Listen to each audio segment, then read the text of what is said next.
بسم الله الرحمن الرحيم إن الحمد لله نحمده ونستعينه ونستغفره من يهده الله فلا مضل له ومن يضلل فلا هادي له وأشهد أن لا إله إلا الله وحده لا شريك له وأشهد أن سيدنا ونبينا وحبيبنا وطبيب قلوبنا وقرة أعيننا محمدا عبده ورسوله صلى الله تبارك وتعالى عليه وعلى آله وأصحابه وأزواجه وذريته وبارك وسلم تسليما كثيرا أما بعد فأعوذ بالله من الشيطان الرجيم بسم الله الرحمن الرحيم إن الذين قالوا ربنا الله ثم استقاموا تتنزل عليهم الملائكة ألا تخافوا ولا تحزنوا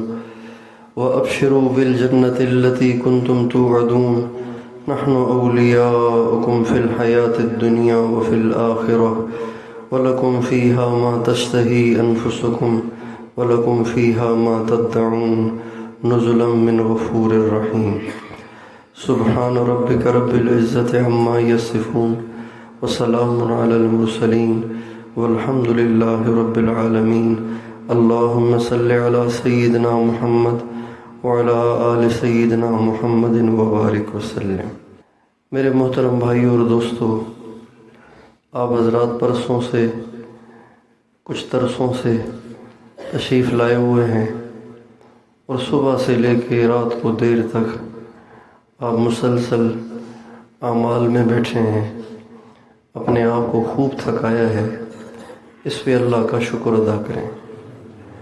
اللہ کے لیے تھکنا ہر ایک کو نصیب نہیں ہوتا۔ دنیا کے لیے بہت لوگ تھکتے ہیں، لیکن اللہ اللہ کرتے کرتے تھکنا، اللہ کی باتیں کرتے کرتے، اللہ کی باتیں سنتے سنتے تھکنا، یہ کسی کسی کو نصیب ہوتا ہے۔ این سعادت بزور بازو نیست تا نہ بخشت خدا بخشندہ، یہ سعادت ہر ایک کو نہیں ملتی، جس کو اللہ چاہے اس کو عطا کرتا ہے۔ اس پہ ہمیں اللہ تعالیٰ کا شکر ادا کرنا چاہیے کہ اس مالک نے مجبوریوں کے باوجود، رکاوٹوں کے باوجود اور بہت سارے کام کاج کے باوجود اللہ تعالیٰ نے ہمیں ان ساری چیزوں کو چھوڑ چھاڑ کے، اتنے خرچے کر کے، اتنی مشقت اٹھا کے اپنے نام کی لذت کو پانے، اپنی محبت کو پانے کے لیے یہاں آنے، جمع ہونے اور بیٹھنے کی توفیق عطا فرمائی۔ یہ اللہ کا فضل ہے، اس میں ہمارا کوئی کمال نہیں ہے، لہٰذا اس پہ اللہ کا بہت شکر ادا کریں۔ اللہ تعالیٰ فرماتے ہیں وَإِذْ تَأَذَّنَ رَبُّكُمْ لَئِن شَكَرْتُمْ لَأَزِيدَنَّكُمْ وَلَئِن كَفَرْتُمْ إِنَّ عَذَابِي لَشَدِيدٌ۔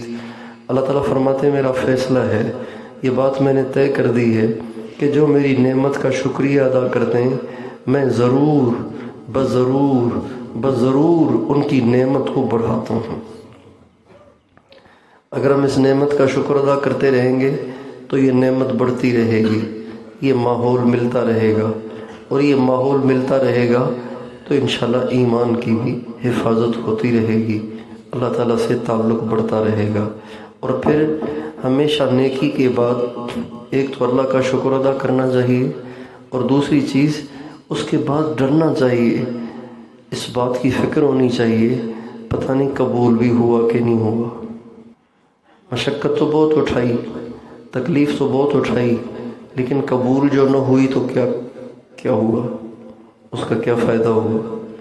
حضرت عمر رضی اللہ عنہ بیت المقدس کی چابیاں لینے کے لیے جب مدینے سے فلسطین کی طرف تشریف لا رہے تھے تو راستے میں ایک گرجا تھا، ایک حجرہ سا تھا، صومعہ اس کو کہتے ہیں،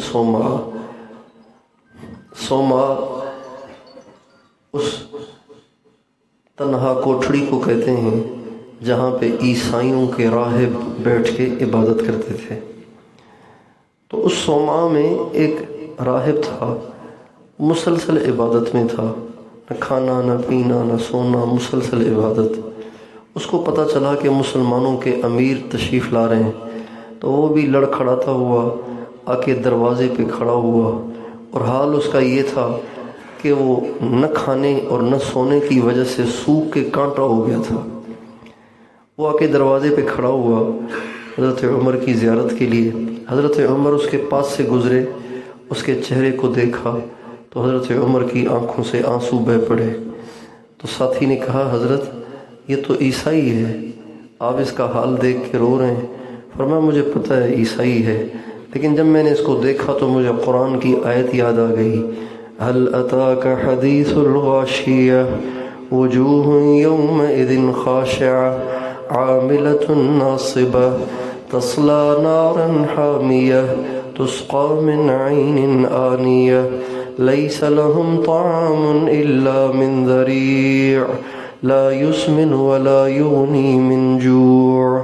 فرماتے ہیں مجھے یہ آیتیں قرآن کی یاد آ گئیں۔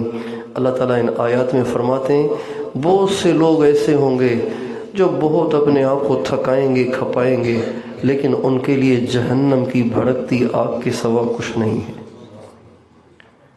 تو مجھے اس راہب کو دیکھ کے یہ خیال آیا کہ اس بیچارے نے کتنی محنت کی ہے، لیکن جائے گا دوزخ میں۔ تو نیکی کے بعد ہمیشہ اس بات کی فکر رہنی چاہیے کہ پتہ نہیں قبول بھی ہوئی کہ نہیں ہوئی۔ جب انسان نیکی کے بعد یہ فکر کرتا ہے تو اس کا سب سے بڑا فائدہ یہ ہوتا ہے کہ اس نیکی کی وجہ سے اس میں غرور اور گھمنڈ پیدا نہیں ہوتا، غرور اور گھمنڈ پیدا نہیں ہوتا، یہ سب سے بڑا فائدہ ہے۔ دوسری بات یہ کہ جب اس کا دل اس طرح پریشان رہتا ہے تو اللہ تعالیٰ کی رحمت کو جوش آتا ہے اور اللہ تعالیٰ اس کی نیکی کو قبول کر لیتے ہیں۔ ہمارے ایک ساتھی کہتے ہیں کہ ایک دفعہ حضرت مولانا جمشید صاحب نور اللہ مرقدہ ہمارے ہاں تشریف لائے مرکز میں، تو مرکز والوں سے بڑے بڑے لوگوں نے کہا کہ جی کھانے کا انتظام ہم کریں گے، تو ان کا جی ٹھیک ہے، چنانچہ انہوں نے کھانے کا انتظام کر لیا۔ ہمارے ایک ساتھی کہتے ہیں میں نے سوچا ہم غریب کی دعوت کون قبول کرے گا، پیسے والوں نے پیشکش کی، ان کے کھانے قبول ہو گئے، اور ہم غریب مسکین لوگ تو ہم کہاں اس قابل کہ مولانا جمشید صاحب ہمارا کھانا کھائیں۔ لیکن میں نے کہا ہمت نہیں ہارنی چاہیے، اللہ بڑا مہربان ہے۔ تو میرے گھر میں جو سیدھی سادی سی سبزی پکی تھی تو تھوڑی سی میں کٹوری میں لے کے آ کے اس دسترخوان کے ایک کونے میں وہ بھی رکھ لی۔ اب ادھر قورمے اور کڑھائیاں اور بریانیاں پتہ نہیں کیا کچھ رکھا ہوا ہے، اور ادھر میری کٹوری کی طرف کون دیکھے۔ لیکن کہتے ہیں اللہ کی رحمت سے امیدوار ہو کر میں نے وہ کٹوری دسترخوان پہ ڈال دی۔ کہتے ہیں مولانا جمشید صاحب جب تشریف لائے اور آ کے بیٹھے تو سارے دسترخوان پہ نگاہ ڈال کے فرمایا بھائی یہ کٹوری میرے قریب کرو، اور دسترخوان سے اٹھنے تک نہ کڑھائی کو ہاتھ لگایا، نہ قورمے کو ہاتھ لگایا، نہ بریانی کو ہاتھ لگایا، نہ شیر مالوں کو ہاتھ لگایا، نہ اچھے خاصے نانوں کو ہاتھ لگایا، بلکہ وہی سیدھی سادھی کٹوری میں پڑی ہوئی تھوڑی سی سبزی کھائی اور اسی کو کھا کے دسترخوان سے اٹھ گئے، کسی چیز کو ہاتھ نہیں لگایا۔ قبول ہو جائے تو سیدھی سادھی کٹوری بھی قبول ہو جائے تو پھر کیا ہی بات ہے، قبول نہ ہو تو قورمے بھی پڑے رہیں، کڑھائیاں بھی پڑی رہیں، قبول ہو جائے تو فاحشہ کا کتے کو پانی پلانا بھی قبول ہو جائے تو کام بن جائے، قبول نہ ہو تو بلعم بن باعور جس نے کئی صدیاں اللہ کی عبادت کی مردود ہو گیا۔ بلعم بن باعور یہ بڑا عبادت گزار تھا بنی اسرائیل کا، اور یہ اتنا بڑا اللہ والا تھا کہ اس کو اسم اعظم آتا تھا، یہ جو دعا کرتا تھا قبول ہو جاتی تھی، اس کی کوئی دعا رد نہیں ہوتی۔ اس کے بعد اسم اعظم تھا، اسم اعظم سے دعا قبول ہوتی ہے، لیکن نصیب اس کا پھوٹا، نصیب اس کا پھوٹا۔ تو موسیٰ علیہ السلام کے مخالفین نے اسے کہا آپ کی ہر دعا قبول ہوتی ہے تو موسیٰ کے خلاف دعا کر لو، آپ کو اتنی دولت ملے گی، اتنا پیسہ دیں گے۔ تو اس میں اعظم تو آتا تھا، لیکن پیسے کے لالچ میں آ کے اس نے حضرت موسیٰ کے خلاف بد دعا کے لیے ہاتھ اٹھا لیے۔ لیکن جو ہی بد دعا کے لیے ہاتھ اٹھائے تو اس میں اعظم بھی سلب ہو گیا اور ایمان بھی سلب ہو گیا۔ اور اللہ تعالیٰ فرماتے ہیں فَمَثَلُهُ كَمَثَلِ الْكَلْبِ إِن تَحْمِلْ عَلَيْهِ يَلْهَثْ أَوْ تَتْرُكْهُ يَلْهَثْ بَلْعَمْ بن باعور کی مثال کتے کی سی ہے۔ صدیاں عبادت کی اس نے، برس برس عبادت گزار، اس میں اعظم کا جاننے والا۔ شیطان نے 8 لاکھ برس عبادت کی، 8000 برس اعتکاف کیا، مردود ہوا تو ایسا ہوا کہ توبہ کا دروازہ بھی بند ہو گیا۔ اس لیے ہمیشہ جب نیکی انسان کر لے تو اس کی فکر رہنی چاہیے کہ قبول بھی ہو۔ جب ایک اسٹوڈنٹ پیپر دے کے آتا ہے وہ تو اپنے زعم میں بڑی اچھی کاریگری کر کے آتا ہے، ہر کوئسچن کو حل کر کے آتا ہے، لیکن وہاں سے آنے کے بعد آپ بتائیے اسے فکر ہوتی ہے کہ نہیں ہوتی؟ رزلٹ جب آنے کے ایام آتے ہیں اسے فکر ہوتی ہے کہ نہیں ہوتی؟ یہ تو نہیں ہوتی کہ بھائی پرچہ بہت اچھا کیا ہے، انشاءاللہ بس پوزیشن ہے، ایسے تو کبھی بھی نہیں ہوتا۔ اسے رزلٹ کی فکر رہتی ہے، میں نے جو کیا پتہ نہیں وہ صحیح کیا یا غلط کیا، پتہ نہیں وہ قبول بھی ہوا کہ نہیں ہوا، پتہ نہیں اس پہ نمبر ملیں گے بھی کہ نہیں ملیں گے۔ بہت سی انسان سے ایسی چوک ہو جاتی ہیں کہ جس کی وجہ سے اس کی کرائی محنت غارت ہو جاتی ہے۔ تو جس طرح ایک طالب علم کو پیپر دینے کے بعد اس بات کی فکر رہتی ہے کہ پیپر تو دے دیا، اب رزلٹ بھی تو اچھا آئے نا، رزلٹ بھی تو اچھا آئے، اسی طرح ہمیشہ ہمیں اس بات کو پلے باندھنا چاہیے کہ جب کبھی بھی اللہ نیکی کروائے تو نیکی کے بعد شکر بھی ادا کریں تاکہ اس کا توفیق بڑھتی رہے اور یہ سلسلہ چلتا رہے۔ اور دوسری بات کہ اس کی قبولیت کی فکر رہنی چاہیے۔ ہر کی جانے والی نیکی قبول نہیں ہوتی، بہت سی نیکیاں مردود بھی ہو جاتی ہیں۔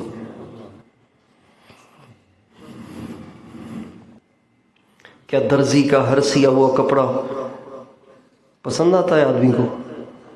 نہیں آتا، کوئی نہ کوئی فالٹ اس میں نکل ہی آتا ہے، کبھی لمبا، کبھی چوڑا، کبھی آستین نیچے، کبھی کالر بڑا، کبھی بٹن بیکار قسم کے، کوئی نہ کوئی فالٹ آ جاتا ہے۔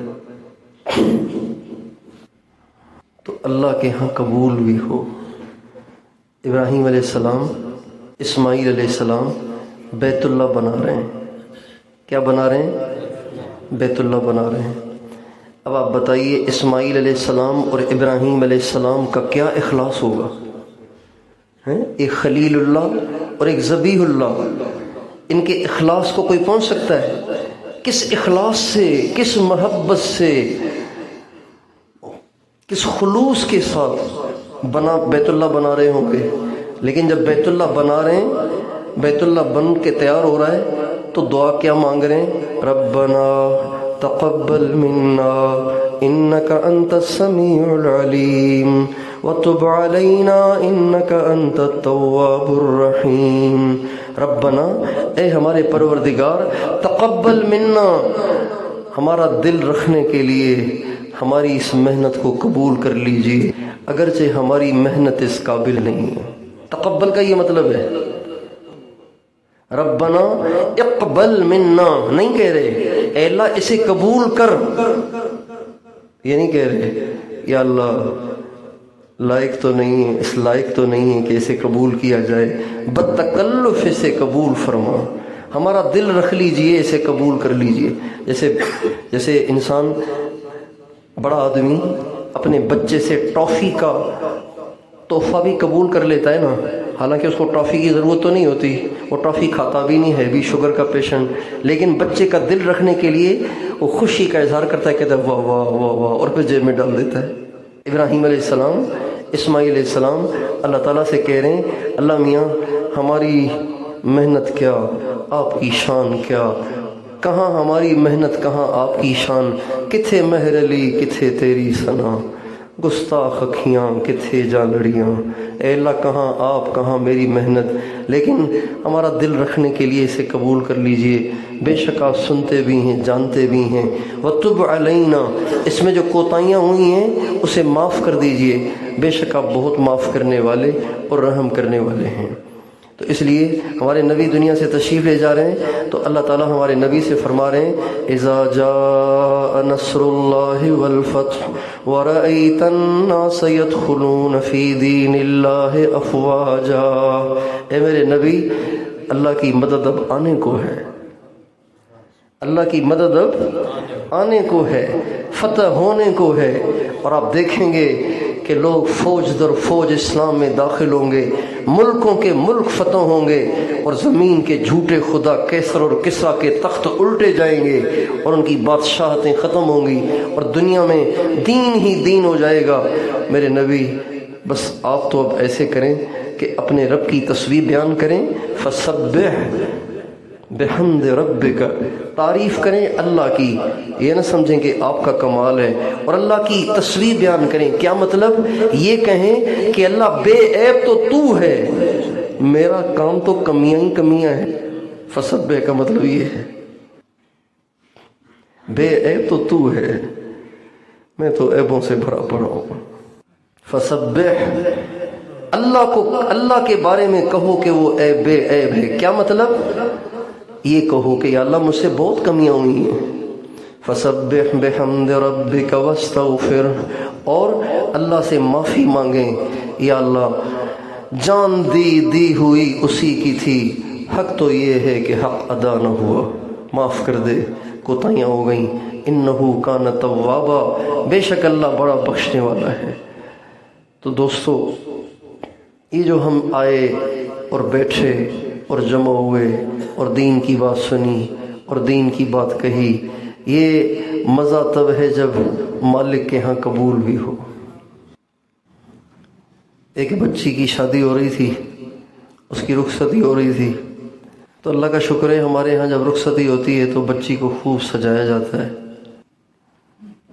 تو کسی عورت نے اس کی ماں سے کہا بہن آج تو آپ کی بچی بہت اچھی لگ رہی ہے، ماشاءاللہ بہت خوبصورت لگ رہی ہے۔ تو اس کی ماں رونے لگی، کہنے لگی بہن مزہ تو تب ہے جب اپنے دولہے کو پسند آئے، آپ کو تو اچھی لگ رہی ہے، اگلے کو اچھی نہ لگی تو کیا ہوگا۔ ابھی چند دن پہلے کی بات ہے، ایک نوجوان کا فون آیا، مسلسل میسیج، پریشان ہوں۔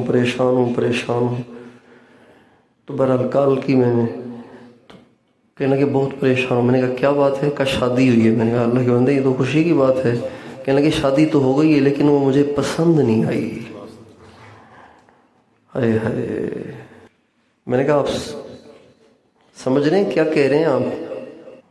ایک ماں ایک باپ نے اپنے دل کا ٹکڑا کاٹ کے آپ کے حوالے کیا ہے، آپ کہہ رہے ہیں پسند نہیں آئی۔ کیا قوائف ہیں آپ کے؟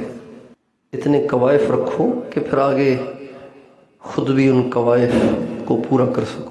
کہنے لگا میں نے اپنے ابا سے بھی کہا ابا آپ نے جو لڑکی مجھے دی ہے مجھے تو پسند نہیں آئی وہ۔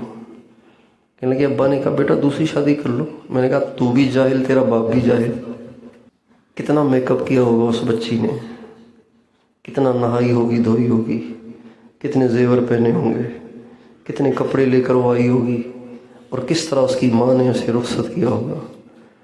جو بچیوں کو رخصت کرتے ہیں آپ ان سے پوچھیں کہ اس وقت ایک ماں اور باپ کے دل پہ کیا گزرتی ہے جب اس کی بیوی ہمیشہ کے لیے جس گھر میں پلی بڑی ہو اس کو خیر بات کہہ رہی ہوتی ہے۔ بڑا عجیب وہ وقت ہوتا ہے، اللہ صبر نہ دے تو صبر آنا مشکل ہوتا ہے۔ اللہ نوجوانوں کو ہدایت دے۔ میں نے اس کو سمجھایا، میں نے کہا ایسا مت کرو، اللہ ناراض ہو جائیں گے، کسی مصیبت میں پڑ جاؤ گے پھر نکل ہی نہیں سکو گے۔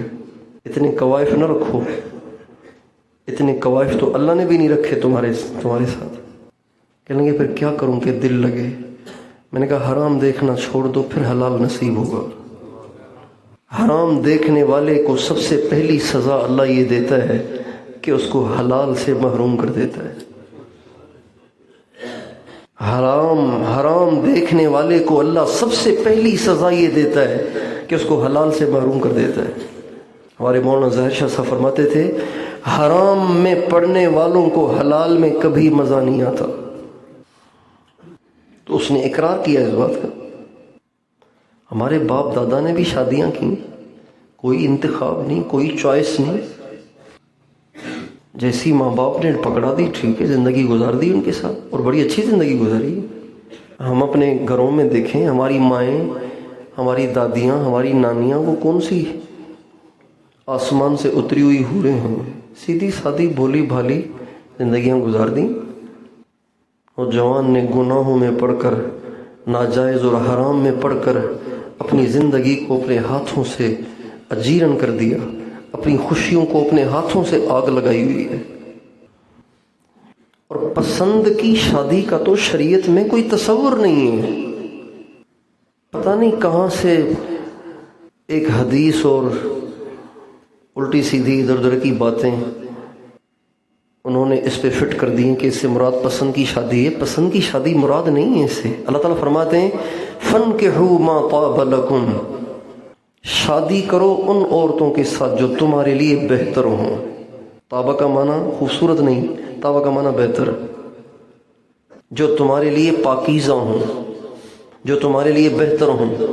یہ نہیں فرمایا فَانْكِحُوا مَا أَعْجَبَتْكُمْ مَا أَعْجَبْنَكُمْ، جو تمہیں حیران کر دیں، جن کا حسن و جمال، ناز اور نخرے تمہیں فریفہ کر دیں، ان سے نکاح کرو۔ یہ نہیں فرمایا ما طاب لکم، جو تمہارے لیے بہتر ہوں۔ اور ہمارے نبی کا ارشاد ہے تنکح المرأة لأربع، لمالها ولجمالها ولحسبها ولدینها۔ لوگ شادیاں کرتے ہیں مال دیکھ کر کہ لائے گی کیا، ولجمالها ہے کیسی، قد دیکھتے ہیں قد کیا ہے، ویٹ کیا ہے، سینہ کیسا ہے، کمر کیسی ہے، بال کیسے ہیں۔ توبہ! جب یہ رشتہ لینے والے آ کے سر سے لے کے پاؤں تک اس کا معائنہ کرتے ہیں تو ان کی ماؤں کے دلوں کی دھڑکن کیسے ہوگی، ان کے ماؤں کے دل کیسے دھڑکتے ہوں گے، پتہ نہیں قبول کریں گے یا ریجیکٹ کر جائیں گے، پتہ نہیں کیا کریں گے۔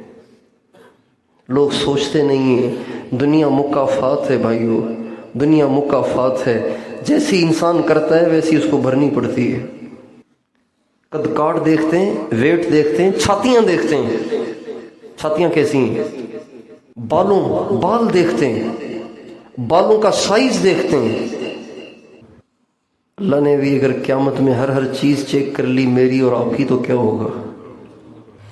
اللہ نے بلا کے چیک کیا، پہلے اس کی آنکھوں کا معائنہ کرو، حرام تو نہیں دیکھ کے آیا، اب اس کے کانوں کا معائنہ کرو، اب اس کی شرمگاہ کا معائنہ کرو، اب اس کے ہاتھوں کا معائنہ کرو، اب اس کے پیروں کا معائنہ کرو، اب اس کی رانوں کا معائنہ کرو، اب اس کے دل کا معائنہ کرو، اب اس کی روح کا معائنہ کرو، اب اس کے پیٹ کا اور معدے کا معائنہ کرو، کوئی مشتبہ کوئی حرام تو نہیں گیا اندر، تو پھر تو ہمارا بچنا بڑا مشکل ہو جائے گا۔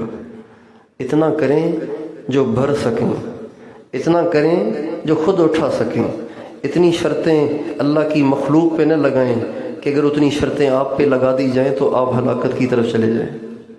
اس لیے جتنے نوجوان بیٹھے ہوئے ہیں پسند کی شادیوں سے توبہ کرو۔ کہاں جائیں گی سیدھی شادیاں؟ اگر آپ حوریں تلاش کریں گے تو یہ سیدھی شادیاں پھر کیوں جنی گئی ہیں؟ اللہ نے کیوں پیدا کیا ہے ان کو؟ کس کے لیے پیدا ہوئی ہیں؟ کیا گھروں میں بیٹھنے کے لیے پیدا ہوئی ہیں؟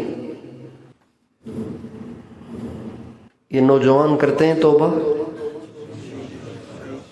بڑی بے جان انشاءاللہ ہے۔ زیادہ زور وہ لگا رہے جن کی پہلے سے ہوئی ہے۔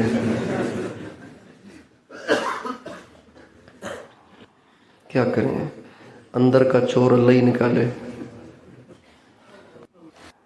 ایک حدیث پیش کرتے ہیں نوجوان کہ اللہ کے نبی نے کسی صحابی سے فرمایا تھا تم نے اس کو دیکھا بھی ہے؟ کہا جی نہیں۔ فرمایا دیکھ لو۔ تو بھائی یہ جو حدیث ہے یہ انتخاب سے متعلق نہیں ہے. یہ کس سے متعلق نہیں ہے؟ انتخاب سے. انتخاب کے لیے دیکھنے کی اجازت نہیں ہے، رشتہ ہو جانے کے بعد دیکھنے کی اجازت ہے. اس کی وجہ آپ نے بتائی، وَذَلِكَ أَدْنَىٰ أَن يُؤْلَفَ بَيْنَكُمَا، یہ حدیث کے الفاظ ہیں.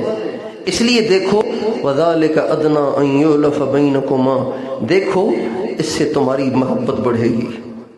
تو پرائی لڑکی سے محبت بڑھانا شریعت میں مطلوب ہے، یا جس سے بات طے ہو گئی ہے اس سے محبت بڑھانا مطلوب ہے؟ آپ سے پوچھتا ہوں. یہ حدیث اس کے لیے نہیں ہے کہ آپ سب کی لڑکیاں دیکھتے رہیں، ریجیکٹ کرتے رہیں، اور پھر کئی لڑکیوں کو ریجیکٹ کرنے کے بعد پھر کسی کا جا کے انتخاب کریں. جو لوگ اس طرح انتخاب کرتے ہیں اور پھر اس کو گھر لے جاتے ہیں تو اس میں بھی کوئی نہ کوئی فالٹ تو نکلے گا نا. بے عیب تو اللہ ہے. اور یہ نوجوان جب تک غلط دیکھنا نہیں چھوڑیں گے اس مرض سے نجات نہیں پائیں گے. غلط دیکھنا چھوڑ دیں، پھر آپ کو جو بھی ماں باپ نے دے دی آپ کو اچھی لگے گی. دنیا میں سیدھی سادیوں کو قبول کریں، اللہ تعالیٰ آپ کے تھوڑے بہت اعمال کو قیامت میں قبول کرے گا. آج آپ کوائف رکھیں گے تو پھر اللہ بھی کوائف رکھے گا. بلخ میں ایک بڑا پیسے والا سردار رہتا تھا، مالدار رہتا تھا. ایک دفعہ وہ گھر میں بیٹھا ہوا تھا کہ اس کے دروازے کو کسی نے آدھی رات کو کھٹکھٹایا. وہ باہر آیا، اس نے دیکھا کہ ایک عورت کھڑی ہوئی ہے، بچے اس کے ساتھ ہیں. کہا جی، کہ میں ایک سید عورت ہوں. کون ہوں؟ سید عورت ہوں. میرے بچے ہیں، بیوہ ہوں، ٹھکانہ نہیں ہے، مسافر ہوں. آپ مجھے ٹھہرا دیں گے اپنے گھر میں، رات کو پناہ دے دیں گے؟ اب میں بال بچوں والی عورت سڑک پہ تو نہیں سو سکتی، آپ مجھے پناہ دے دیں گے؟ تو اس کم بخت نے کہا کہ آپ کے پاس کیا اتھارٹی ہے کہ آپ سید ہیں؟ کوئی سند دکھاؤ. کوئی سند ہے تو دکھاؤ نا، مجھے کیا پتا آپ سید ہیں. خام خواہ مجھے سید کہہ کے آپ نرم کرنے کی کوشش کر رہی ہیں، نسبت کو استعمال کر رہی ہیں.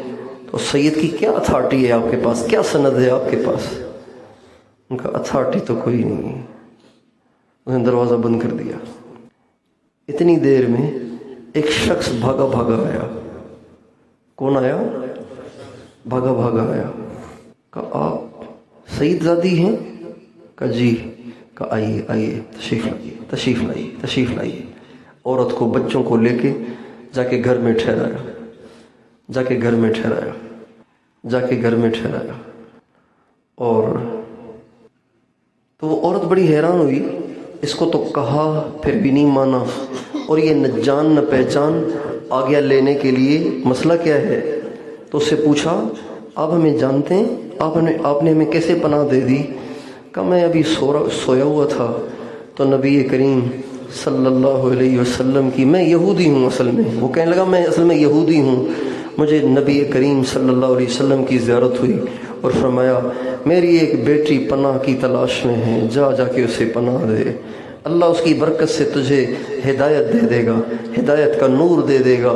چنانچہ کہتے ہیں میں نے اٹھتے ہی کلمہ بھی پڑھ لیا ہے، مسلمان بھی ہو گیا ہوں، سارا گھر آپ کے لیے حاضر ہے، جو چاہیں کھائیں، جو چاہیں پئیں، مزے کریں. کہتے ہیں جب یہ دونوں مر گئے تو کسی نے خواب میں دیکھا کہ کیا ہوا.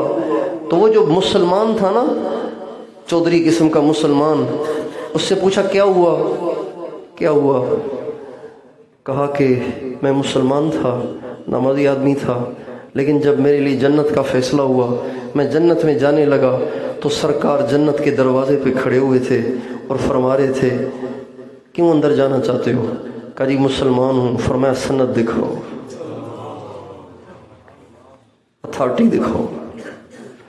تم نے میری بیٹی سے اتھارٹی مانگی تھی نا، آج تم بھی اتھارٹی دکھاؤ، سند دکھاؤ نا. کیا دلیل ہے کہ تم مسلمان ہو؟ جس وقت وہ اس سید زادی کو دھتکار رہا تھا، عین اس وقت یہودی کے خواب میں حضور آ کر سید زادی کی سفارش کر رہے تھے۔ تو دوستو، اوروں کے لیے اتنی شرائط لگائیں کہ جتنی شرائط خود بھی پوری کر سکیں۔ تو بات یہ چل رہی تھی کہ مزہ تو تب ہے نا جب اللہ کے ہاں قبول بھی ہو۔ دلہن بڑی خوبصورت ہے، سب کو اچھی لگ رہی ہے، لیکن دولہے کو پسند نہیں آ رہی، تو کیا ہوگا؟ تو مشقت تو اٹھائی ہے، دور دراز سے تو آئے ہیں، لیکن اللہ کے ہاں قبول بھی تو ہونا، یہ بڑا مسئلہ ہے۔ اس کو ہمیں بہت رو رو کے اللہ تعالیٰ سے مانگنا چاہیے کہ اللہ تعالیٰ ہم جو بھی خیر کا کام اللہ تعالیٰ کی توفیق سے کریں وہ اللہ کے ہاں قبول بھی ہو جائے۔ حضرت شیخ الحدیث مولانا محمد زکریا صاحب رحمۃ اللہ علیہ کو کسی نے دیکھا کہ ایک دفعہ رات کو ٹہل رہے تھے، صحن میں ٹہل رہے تھے اور ٹہلتے ٹہلتے ہندی زبان کا ایک شعر پڑھ رہے تھے اور زار و قطار رو رہے تھے۔ رنگا لے نہ چندیا گندھا لے نہ سی، تو کیا کیا کرے گی اری دن کے دن، نہ جانے بلا لے پیا کس گھڑی، اری منہ تکے گی کھڑی دن کے دن۔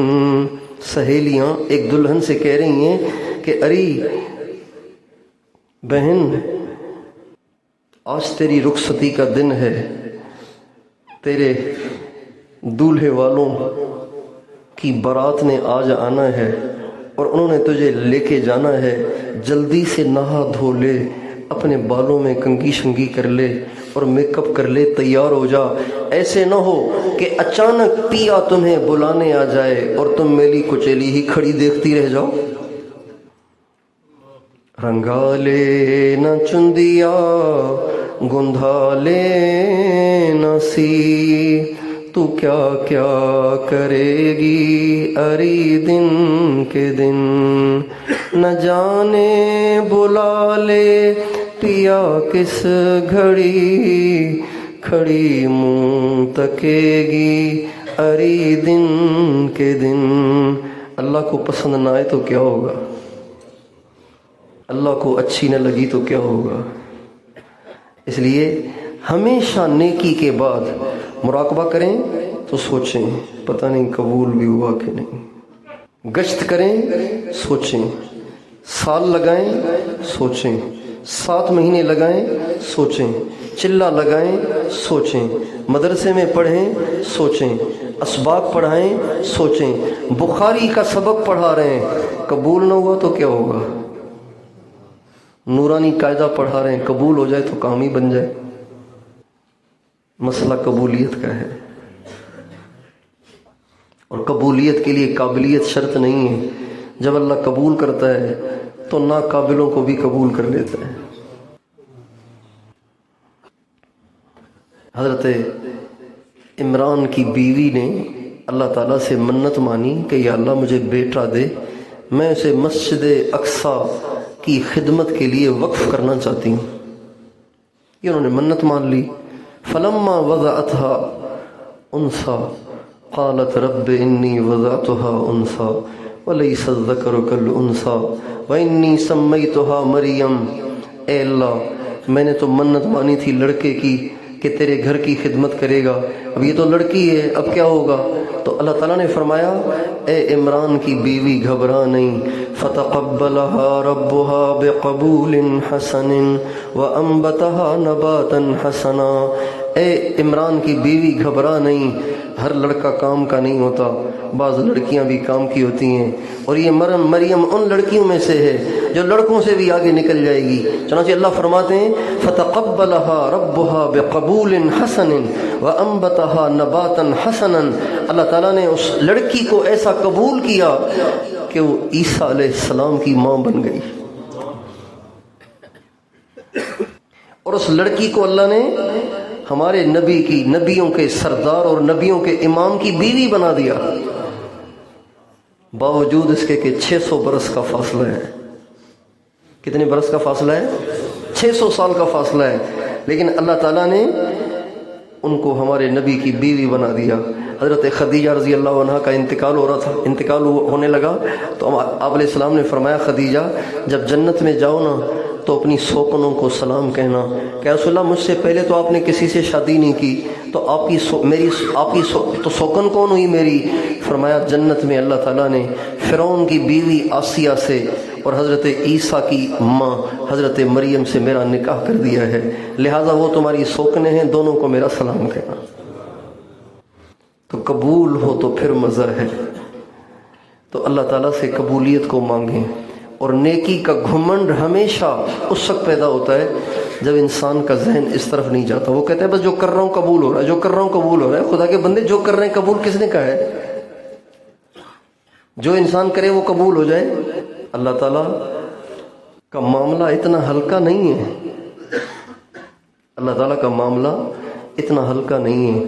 سید الطائفہ ولیوں کی جماعت کے سردار حضرت امام جنید بغدادی رحمۃ اللہ علیہ کو کسی نے خواب میں دیکھا. جب وہ بیان کرتے تھے تو ان کے بیان بڑے روحانی ہوتے تھے، دھٹ کے دھٹ ہوتے تھے، مجمع کے مجمع ہوتے تھے، اور وہ شریعت کے رموز اور تصوف کے اسرار بیان کر رہے ہوتے تھے. اور لوگ ایسے ہوتے تھے جیسے محو ہو رہے ہیں، جیسے مدہوش ہو رہے ہیں. اتنا ان کے بیان میں تاثیر تھا، ایسے وہ علوم بیان کرتے تھے. جب ان کا انتقال ہوا تو کسی نے پوچھا حضرت کیا ہوا؟ فرمانے لگے ہم نے جو معارف اور اسرار اپنی خطبوں میں، اپنی تقریروں میں، اپنی مجالس میں بیان کیے وہ سب کے سب دھرے کے دھرے رہ گئے. وہ جو رات کی تنہائی میں تہجد کی چھوٹی چھوٹی رکعتیں پڑھی تھیں اس کی برکت سے بخشش ہو گئی. پتہ نہیں کیا اللہ کے ہاں قبول ہو. امام غزالی رحمۃ اللہ علیہ کتنے بڑے عالم گزرے ہیں، کتنے بڑے امام گزرے ہیں. 950 برس کے بعد بھی امت ان کے علوم سے استفادہ کر رہی ہے اور ان کا فیض اب بھی جاری اور ساری ہے. انتقال ہوا، کسی نے خواب میں دیکھا کیا ہوا؟ کہا اور تو کچھ کام نہیں آیا. ایک دفعہ میرے قلم پر سیاہی جو لگی ہوئی تھی اس کو پینے کے لیے مکھی بیٹھ گئی تھی اور مکھی اس سیاہی کو پی رہی تھی، تو میں نے قلم کو اٹھانے میں اتنا انتظار کیا کہ مکھی اچھی طرح سیاہی پی لے اور اس کی پیاس دور ہو جائے، اس کے بعد قلم سے لکھوں. اللہ نے کہا تو نے میری مکھی پہ رحم کیا، میں بھی آج تجھ پہ رحم کرتا ہوں، جاؤ تجھے معاف ہے. امام غزالی کی اتنی محنتیں، ان کا کوئی تذکرہ نہیں، مکھی کو سیاہی پلانے کی برکت سے بخشش ہوگی.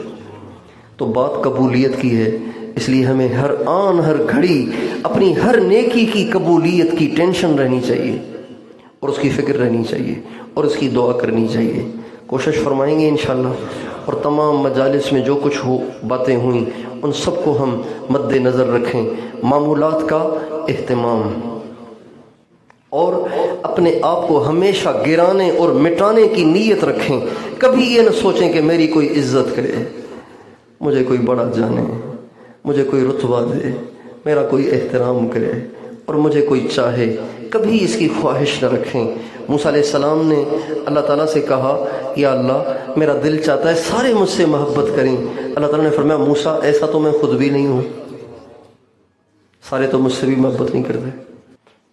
تو جو لوگوں کو خوش کرنے کی کوشش کرتے رہتے ہیں لوگ ہمیشہ ان سے ناراض رہتے ہیں.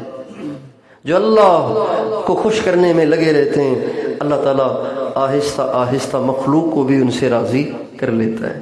کسی کو خوش کرنے کی کوشش نہ کریں، لوگوں میں بڑا بننے کی کوشش نہ کریں، اپنے آپ کو مٹانے کی کوشش کریں، گرانے کی کوشش کریں، اپنے نفس کو کچلنے کی کوشش کریں اور اس بات کا اظہار کریں اپنے عمل سے کہ میں کچھ نہیں ہوں، ان سب میں گھٹیا تو میں ہی ہوں. ان سب میں گھٹیا کبھی نہ سوچیں کہ یہ سارے جمعے کو آتے ہیں، خدا کا شکر ہے ہم تو تہجد بھی نہیں چھوڑتے. کبھی نہ سوچیں اگر اس کی تہجد قبول ہو گئی، آپ کی نمازیں مردود ہو گئی تو آپ کیا کریں گے؟ اللہ کی شان ہمارے ساتھ یہ واقعہ پیش آیا. ہم پڑھتے تھے رائیونڈ میں دور حدیث میں، تو سماہی کے امتحان میں ہمارا بہت مقابلہ ہوا. کہ اب دیکھتے ہیں پوزیشن کس کی آتی ہے. تو ہم 3-4 ساتھی تھے جن کا آپس میں وہ چلتا تھا. اللہ کی شان، جب رزلٹ آیا تو ایک ایسا لڑکا فرسٹ پوزیشن آیا جس بیچارے کو عبارت بھی پڑھنی نہیں آتی تھی. زیر سفر کا بھی اس کو پتہ نہیں چلتا تھا، وہ فرسٹ پوزیشن آ گیا. اگر اس کا جمعہ قبول ہو گیا، آپ کی تہجد کو منہ پہ مار دیا گیا، آپ کیا کریں گے؟ بے نیاز بادشاہ کے سامنے تو نبی بھی نہیں بول سکتے، ہم کیا کریں گے؟ اس لیے بات ہے قبولیت کی. میں نے مثال دی نا، قورمے، کڑھائیاں اور بریانیاں اور حلوے شلوے دسترخوان پہ سجے ہوئے، قبول ہوئی تو وہ چھوٹی سی سیدھی سادی سبزی کی کٹوری قبول ہوئی. ہمیشہ اپنے آپ کو چھوٹا ثابت کریں، اپنے عمل سے، اپنے انداز سے، اور اپنے اندر اس بات کا یقین پیدا کریں، میں کچھ نہیں ہوں، میرا کچھ نہیں ہے، میں کچھ نہیں ہوں، میرا کچھ نہیں ہے، میں کچھ نہیں ہوں، میرا کچھ نہیں ہے. جب تک انا کا سر نہیں کاٹیں گے، اللہ کی معرفت کی بوٹی دل میں نہیں لگے گی. بوٹی سمجھتے ہیں نا، بوٹی، جڑی بوٹی. اور معمولات کا اہتمام، ہر کام میں سنت، ہر کام میں سنت، اداؤں میں بھی، عادات میں بھی، رہنے سہنے میں بھی، پہننے میں بھی، کھانے پینے میں بھی، اور رویے اور سلوک اور معاملات میں بھی. جب گاہک بنے تو سوچیں کہ حضور کو گاہک کے لیے کیا پسند تھا. جب بیچنے والے بنے تو سوچیں کہ بیچنے والے کے لیے ہمارے نبی کی کیا منشا تھی. اب علیہ السلام کا ارشاد ہے، رحم اللہ امرأن سہل البیع و سہل الشراء و سہل التقاضی و سہل القضاء. اللہ رحم کرے اس شخص پر جو بیچے تو گاہک پہ آسانی کرے، جب خریدے تو دکاندار کے لیے آسانی کرے، اور جب قرض ادا کرنا ہو تو ادا کرنے میں آسانی کرے، جب قرض دینا ہو تو دینے میں آسانی کرے. ہر موقع کی سنت. اپنی طبیعتوں میں برداشت پیدا کریں، اپنے اخلاق اعلیٰ سے اعلیٰ بنائیں، بدتمیزی سے ہمیشہ کے لیے توبہ طائب ہو جائیں. غصے ہونے سے، بپھر جانے سے، پھٹتے رہنے سے، اوروں پہ برستے رہنے سے توبہ طائب ہوں. ہمارے نبی ساری زندگی کبھی کسی پر برسے نہیں، کبھی کسی کو سخت و سست نہیں کہا، بلکہ زیادہ سے زیادہ آپ اجتماعی طور پر بڑے حکمت بھرے انداز میں بات فرما دیا کرتے تھے. تو ایسا ہے، تو ویسا ہے، تو یوں کرتا ہے، تو یوں کرتا ہے، یہ نہیں. اپنی بیویوں سے حسن سلوک. سب سے زیادہ خوش اس مجمع کی بیویاں ہونی چاہیے. جن کی نہیں ہے وہ بھی کہہ رہے ہیں. سب سے زیادہ خوش اس مجمع کی رکھیں گے خوش. جن کی ہیں وہ ہاتھ کھڑا کریں، جن کی نہیں ہے وہ نہ کھڑا کریں، خواہ شرمندہ نہ کریں. ماشاءاللہ سب سے زیادہ خوش اس مجمع کی. کیوں؟ اس لیے کہ ہمارے نبی کی بیویاں ہمارے نبی سے سب سے زیادہ خوش تھیں. ایک دفعہ انہوں نے کہا تھا ہمارے نبی سے، یا رسول اللہ آپ خرچہ بہت تھوڑا دیتے ہیں، اس کو بڑھائیے. تو سرکار کو بڑی تکلیف ہوئی. میں نے ساری زندگی پتھر باندھے، فاقے اٹھائے، اب یہ کہہ رہی ہیں خرچہ بڑھائیں. کہاں سے بڑھاؤں خرچہ؟ ہمیشہ رہنا ہے کیا یہاں پہ؟ تو آپ کو یہ بات ناگوار ہوئی تو اللہ نے قرآن کی آیتیں اتار دیں. حضور نے نہیں ڈانٹا، اللہ نے ڈانٹا. ازواج مطہرات کو، امہات المومنین کو اللہ نے ڈانٹا. قل ان کنتن تردن الحیاة الدنیا وزینتها فتعالین امتعکن واسرحکن سراحا جمیلا وان کنتن تردن اللہ ورسولہ فإن اللہ اعد للمؤمنین فإن اللہ اعد، آگے کیا ہے؟ للمحسنات منکن اجرا عظیما. اے میرے نبی آپ تو نہیں ڈانٹتے، اب میری طرف سے آپ ان سے کہیں کہ اے میری بیویوں، اگر تمہیں دنیا چاہیے، دنیا کی زندگی سے پیار ہے اور دنیا کا ساز و سامان چاہیے تو آؤ میں تمہیں سامان دے کے آزاد کر دوں. اور اگر تمہیں اللہ اور اس کا رسول چاہیے تو پھر محسنات کے لیے بڑا اجر ہے۔ اور میرے نبی نے اگر تمہیں چھوڑ دیا تو یوں نہ سمجھو کہ اس کو پھر اور کوئی ملے گی نہیں، اللہ ان کو تم سے اچھی عطا فرمائے گا۔ یہ دھمکی اللہ نے دے دی ازواج مطہرات کو۔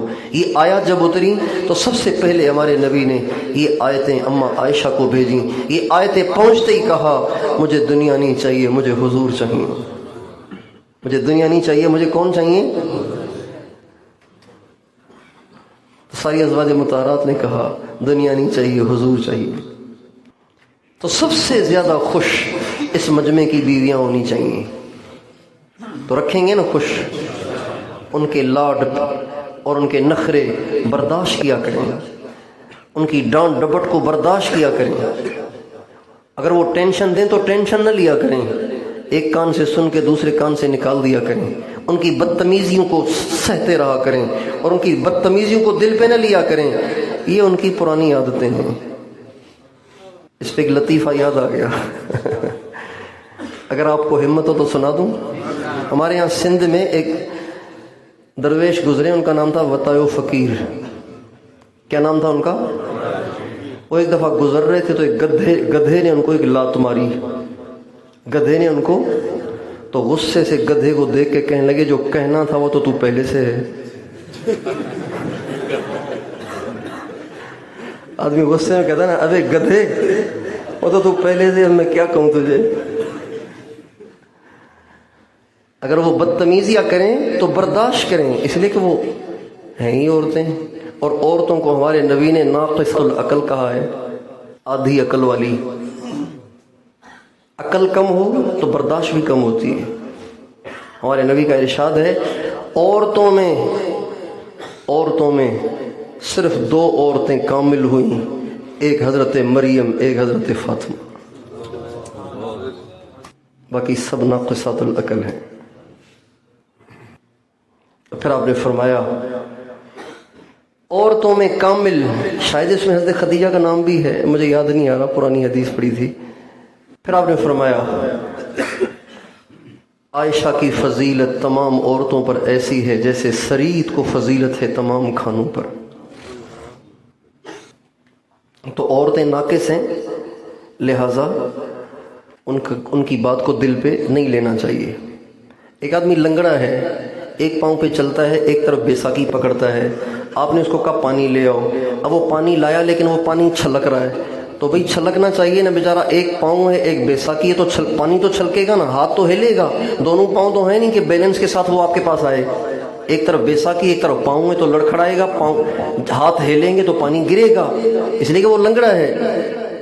تو اسی طرح عورت کے ساتھ زندگی گزارتے ہوئے عورت کی طرف سے بدتمیزیاں ہوں، عورت کی طرف سے نافرمانیاں ہوں، عورت کی طرف سے الٹی سیدھی باتیں ہوں تو اسے برداشت کرنا ہے، اس لیے کہ وہ لنگڑی ہے۔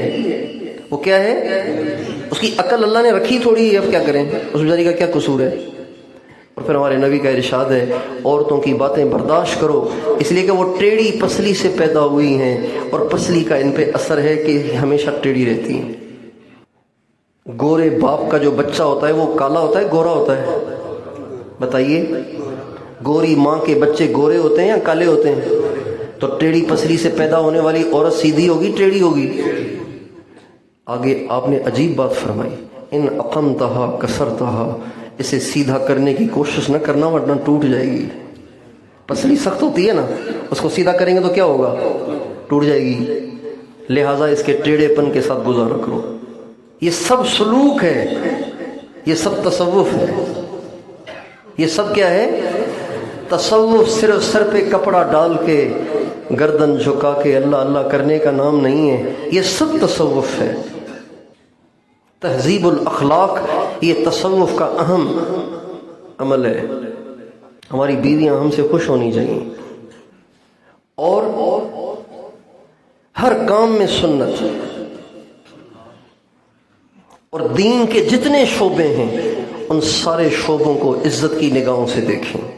یہ مت کہیں یہ مدرسوں والے سارا دن کتابوں میں گھسے رہتے ہیں، نہ ان کے پاس اللہ کے لیے ٹائم ہے، نہ ان کے پاس تلاوت اور ذکر کے لیے ٹائم ہے، نہ یہ بزرگوں کی خدمت میں حاضریاں دیتے ہیں۔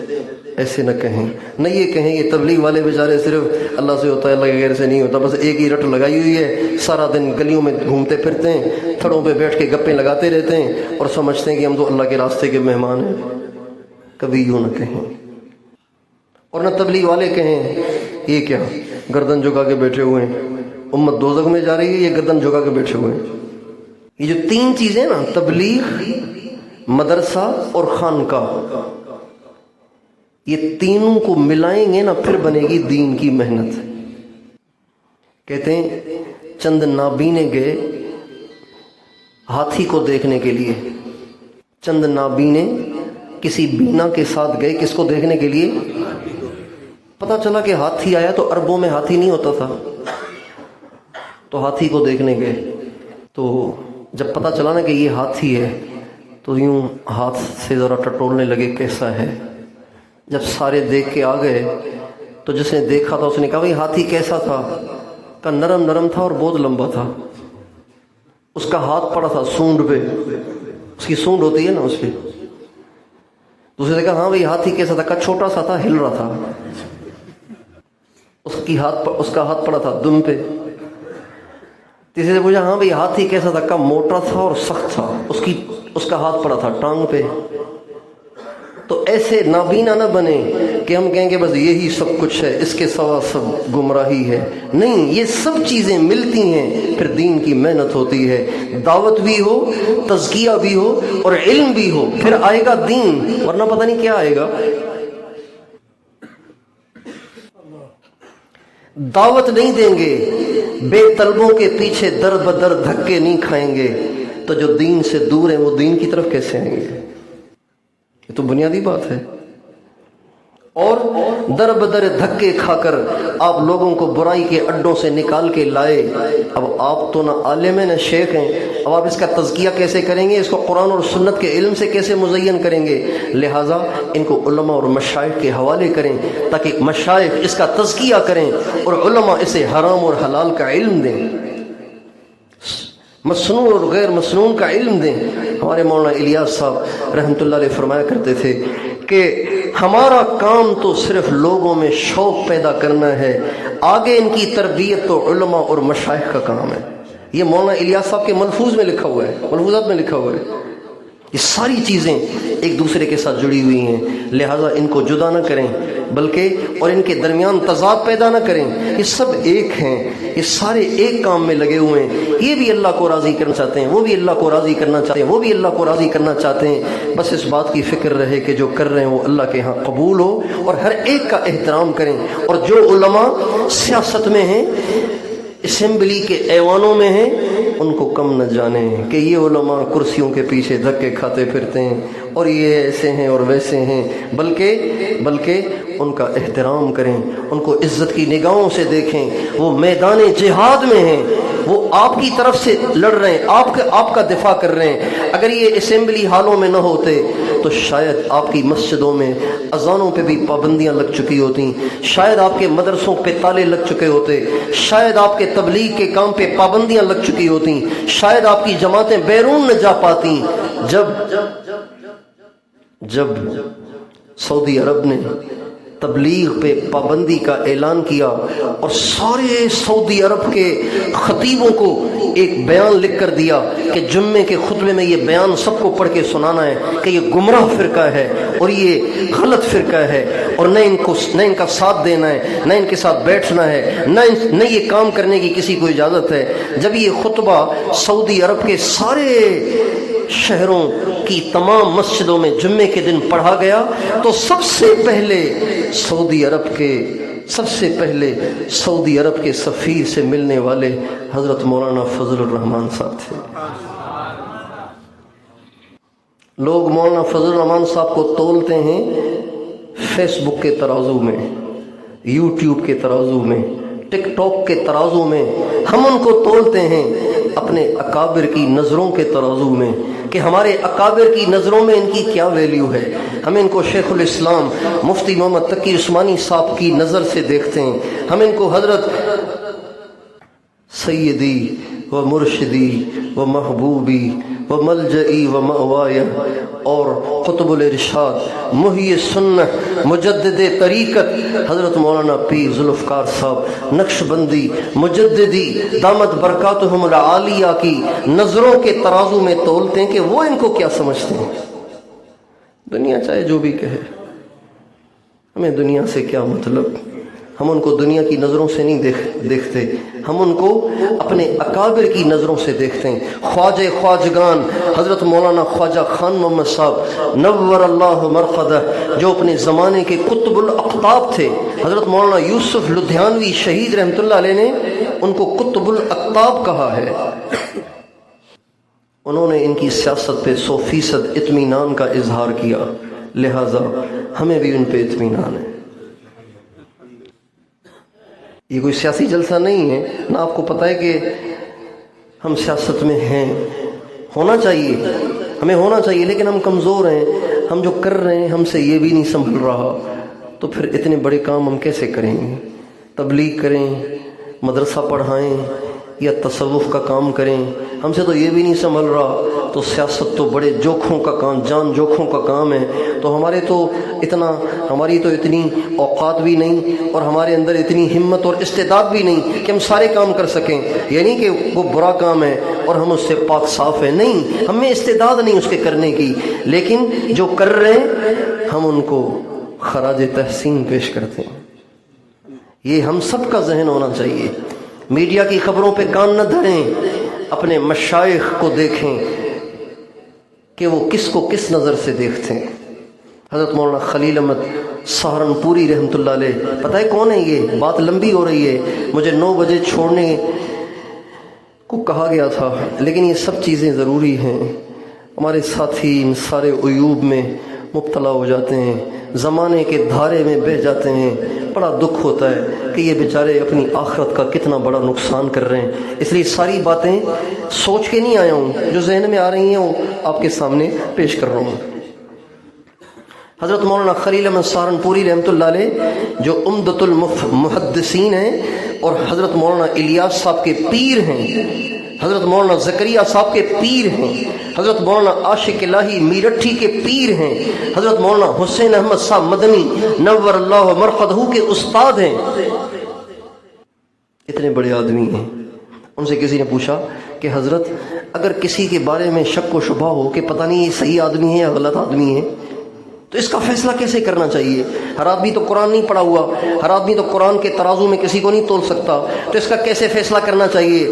تو فرمانے لگے اس زمانے کے اہل اللہ کو دیکھو، اگر اس کی طرف اہل اللہ کا رجحان ہے تو سمجھ جاؤ کہ وہ ٹھیک ہے، وہ صحیح ہے اور حق ہے، اس لیے کہ اہل اللہ کے دل کبھی باطل کی طرف مائل نہیں ہوتے۔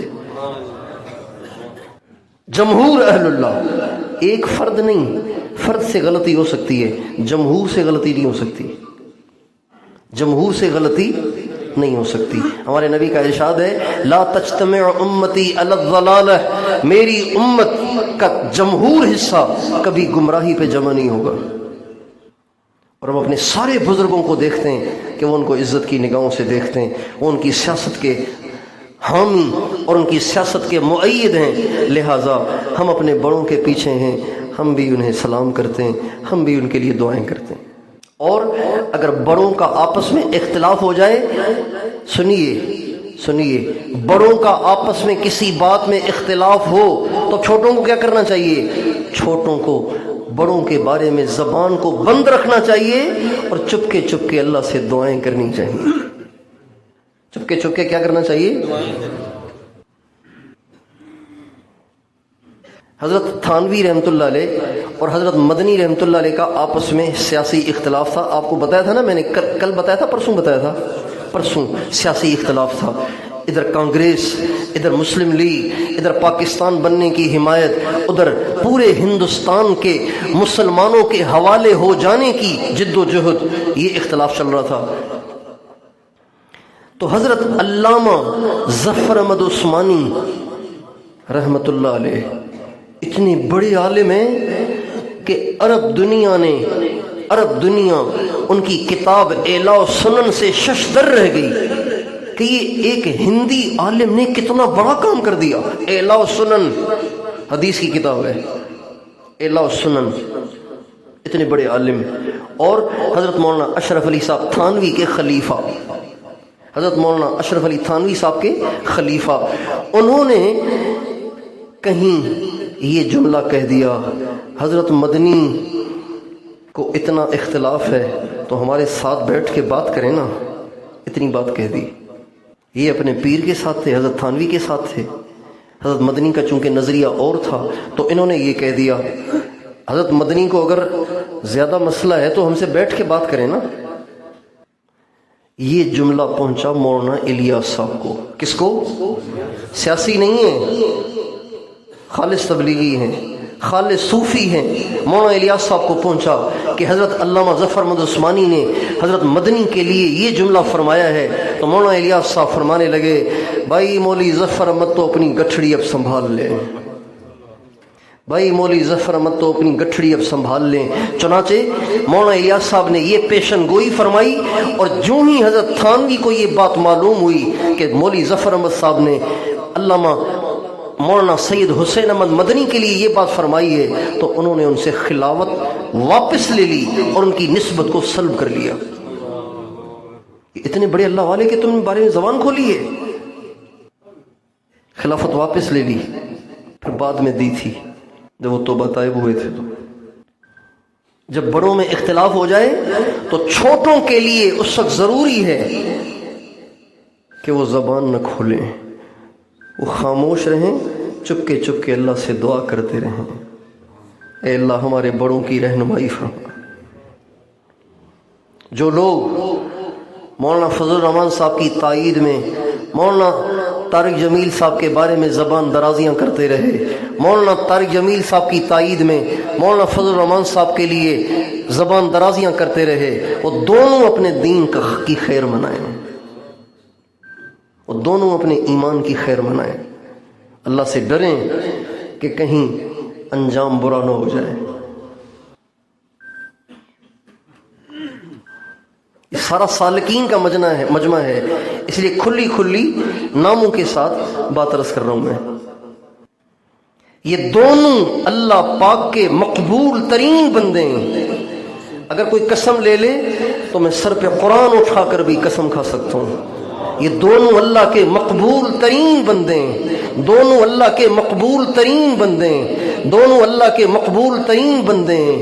اس کی وضاحت یہ کیوں کہہ رہا ہوں, اتنی تاکید سے قرآن کو سر پہ رکھ کر قسم کھانے کے لیے کیوں تیار ہو رہا ہوں, اس کی وجہ ہے جس کی وضاحت کرنا مجمع میں مناسب نہیں ہے. یہ دونوں اللہ کے مقبول ترین بندے ہیں. ان کے بارے میں جتنے پروپیگنڈے ہوئے وہ سب جعلی ہیں, وہ سب ناجائز ہیں, وہ سب کے سب غلط ہیں, اور وہ سب کے سب گمراہی پر مبنی ہیں. یہ دونوں ہمارے سر کے تاج ہیں, یہ دونوں اللہ کے مقبول بندے ہیں. ہمیں ان دونوں کا احترام کرنا ہے, ہمیں ان دونوں کا ادب کرنا ہے. کسی کے بارے میں ہمیں زبان نہیں کھولنی. علماء ہی تو نبیوں کے وارث ہیں. سارے دین کے کام ہمارے ہیں. ہمیں کسی سے کوئی عداوت نہیں, کسی سے کوئی تضاد نہیں. ہمارے حاجی صاحب فرماتے تھے, حاجی صاحب سے بڑا تبلیغ والا کوئی ہو سکتا ہے؟ ہمارے حاجی صاحب فرماتے تھے, کئی دفعہ میں نے خود سنا, فرماتے تھے جب میں سفر کر رہا ہوتا ہوں, راستے میں کسی مدرسے کا بورڈ دیکھتا ہوں تو خوش ہو جاتا ہوں, اسلام کا قلعہ آ گیا, اسلام کا قلعہ آ گیا. بہت سے تبلیغ والے حاجی صاحب کو سمجھتے ہیں کہ یہ مدرسوں کے بھی خلاف تھے, خانقاہوں کے بھی خلاف تھے. خلاف نہیں تھے بھائی, خلاف نہیں تھے.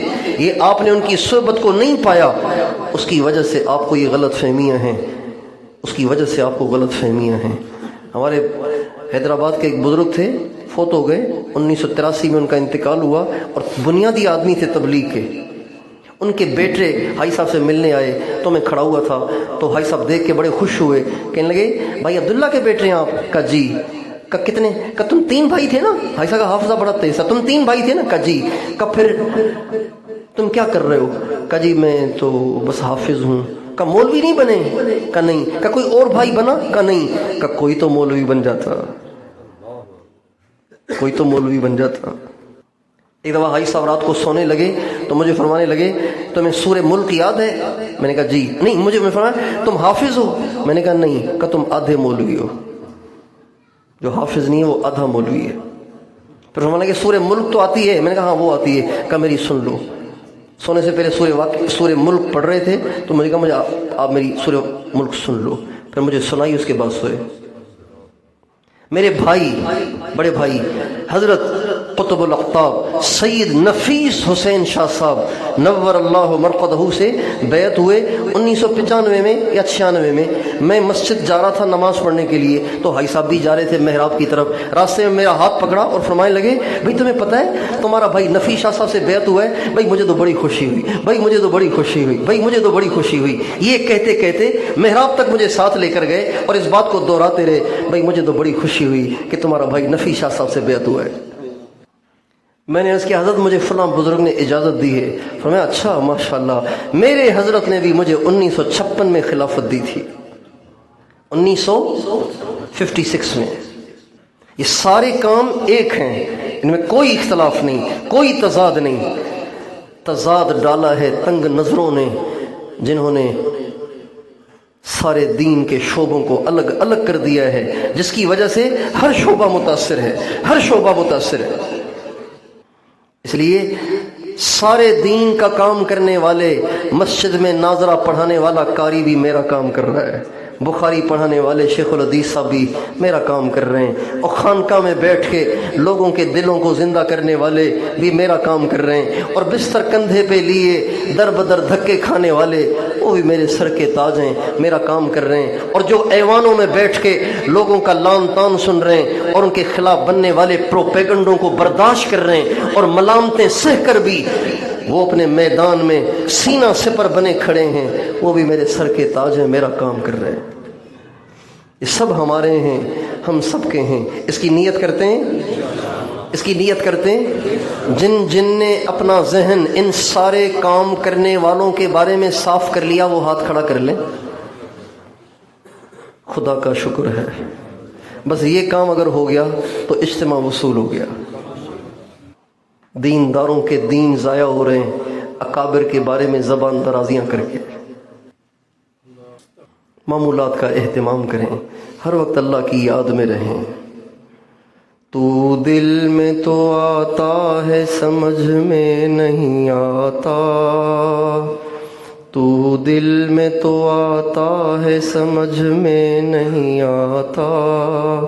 میں جان گیا بس تیری پہچان یہی ہے. ہر وقت اللہ کو یاد رکھیں، بازار میں ہوں، گھر میں ہوں، کہیں بھی ہوں، اللہ کو یاد رکھیں. یاد میں تیری سب کو بھلا دوں، کوئی نہ مجھ کو یاد رہے. تجھ پہ سب گھر بار لٹا دوں، خانہ دل آباد رہے.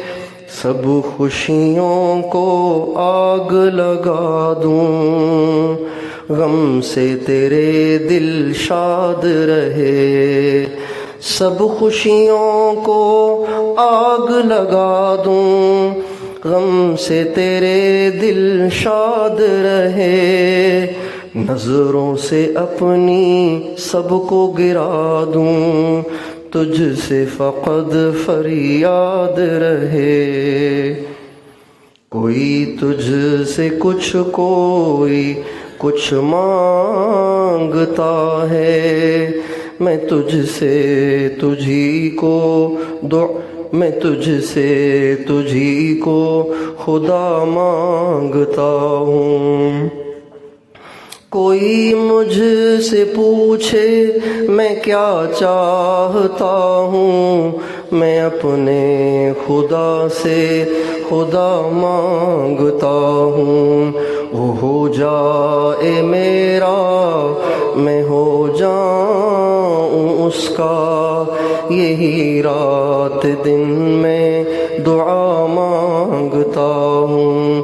نہ یہ چاہتا ہوں نہ وہ چاہتا ہوں، میں اپنے خدا سے خدا مانگتا ہوں. بس ہر وقت دل کی یہ کیفیت رہے کہ مجھے اللہ چاہیے، مجھے کچھ نہیں چاہیے. دنیا کی دولتیں یہیں رہ جائیں گی، اللہ کی محبت ملی تو قبر میں بھی ساتھ جائے گی. تو وہی ان ساری چیزوں کا اہتمام فرمائیں گے نا انشاءاللہ. اللہ تعالیٰ مجھے بھی آپ کو بھی اپنی محبت کا ذرہ نصیب فرمائے.